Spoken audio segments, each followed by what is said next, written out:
இது நாள் வரைக்கும் நம்ம வீடியோவில் வந்து நான் இந்த மாதிரி வீடியோ போட்டிருக்கவே மாட்டேன்.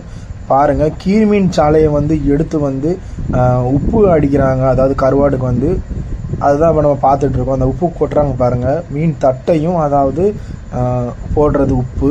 எதுக்கு உப்பு பண்ணுறாங்கன்னா கருவாடுக்கு மட்டும்தான். பாருங்கள், கருவாடுக்கு வந்து நல்லா இருக்கும்னு நினைக்கிறேன். ஏன்னா மீன் வந்து கீழ்மீன் சாலை வந்து முள்ளாக இருக்கும். நம்ம பச்சையாக சாப்பிடும் பட்சத்தில் வந்து எப்படி சொல்ல, பொரிக்கிறதா இருந்தாலும் சரி, குழம்பா இருந்தாலும் சரி, மீன் வந்து முள்ளுகள் அதிகமாக இருக்கும். ஆனால் மீன் வந்து கொஞ்சம் டேமேஜ் ஆகிருக்கு, பார்த்துக்கோங்க. கொஞ்சம் அதாவது ரத்த கசைவு இந்த மாதிரி இருக்கும். அதனால வந்து அவங்க என்ன செய்வாங்கன்னா கலசல் இதை வந்து எடுத்து உப்பு போட்டு கருவாடுக்கு இது பண்ணுவாங்க. கருவாடுக்கு வந்து இது பண்ண பட்சத்தில் சூப்பராகவே இருக்கும். கருவாடுக்கு அதுமாதிரி முள் அதிகமாக இருக்கும். அதனால் முக்கால்வாசி நிறைய பேர் கீழ்மீன் சாலைகளை வந்து நாங்கள்லாம் கருவாடுக்கு தான் போட்டு சாப்பிடுவோம். கருவாடுக்கு சூப்பராக இருக்கும்.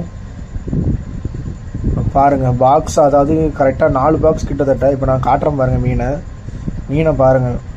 மீன் தட்டம் வச்சுலேயே அங்கே உப்பு தட்டிடுவாங்க. ஏன்னா உப்பு வந்து நல்லா தட்டணும், எல்லா சைடுமே போகணும், அப்போ தான் கரெக்டாக இருக்கும். அதனால் உப்பு வந்து தட்டி அதுக்கு மேலேயே இன்னொரு பாக்ஸ் பாருங்கள். சரி, இந்த வீடியோ உங்களுக்கு பிடிச்சிருந்தா மறக்காமல் கமெண்ட் பாக்ஸில் கமெண்ட் பண்ணுங்கள்.